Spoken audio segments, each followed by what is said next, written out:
అల్లూరి జిల్లా జీమాడుగుల మండలంలో PM JANMAN housing scheme లో కాంట్రాక్టర్ల చేతివాటం బయటపడింది. అమాయక గిరిజనుల టార్గెట్ గా మోసాలు వెలుగులోకి వస్తున్నాయి. ప్రధానమంత్రి జన్మన్ హౌసింగ్ పథకం కింద లబ్ధిదారులకు ఇల్లు నిర్మించే పనులు వేగవంతంగా జరుగుతున్నప్పటికీ గుత్తేదారులు నాణ్యతపై నిర్లక్ష్యం వహిస్తున్నారనే ఆరోపణలు కూడా వెల్లువెత్తుతున్నాయి. నిర్మాణంలో ఉన్న ఇళ్ల గోడలపై పూసిన సిమెంట్ ఊడి కింద పడుతున్నాయని గిరిజనులు ఆవేదన వ్యక్తం చేస్తున్నారు. పిల్లర్స్ లేకున్నా గోడలు కట్టి స్లాబ్ నిర్మిస్తే జరిగే ప్రమాదానికి గ్యారంటీ ఎవరని కూడా ప్రశ్నిస్తున్నారు.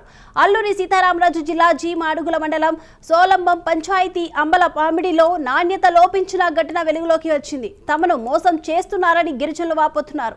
అధికారులు స్పందించి చర్యలు తీసుకోవాలని వేడుకుంటున్నారు. కడుతున్నాడా లేదా? అది సార్ ఇప్పుడు కడుతున్నాడా అంటున్నా మనకు తెలియని మరి ఏమంతా ఇసుక సిమెంట్ అది బాగా కలిపి వేస్తున్నాడా? ఈ ఇసుక తక్కువ సిమెంట్ తక్కువ, ఇసుక ఎక్కువ. నీ పేరు మీద ఎంత ఇల్లు కోసం ఎంత ఎంత ఎంత ఇచ్చేవు? ఎంత ఇచ్చారు తమ్ముడు? 70,000 ఇచ్చామన్నా.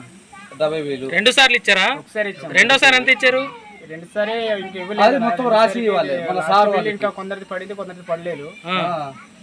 ఫస్ట్ బిల్ అయితే 70,000 తీసుకున్నారు. 70,000 మొన్న తీసి కొందరు 2 బిల్లు అయిపోయింది. 2 బిల్లు అయినట్టు.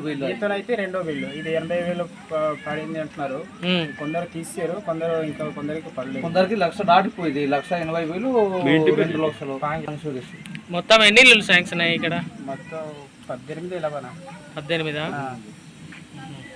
బెండలు కూడా తేడా. ఇప్పుడు సిమెంట్ ఎక్కువ వేసినా వాడు మా మీద గొడవ వస్తుంది.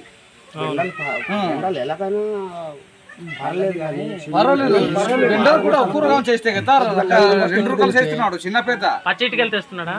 నీ పేరు మీద ఎంత ఇల్లు కోసం ఎంత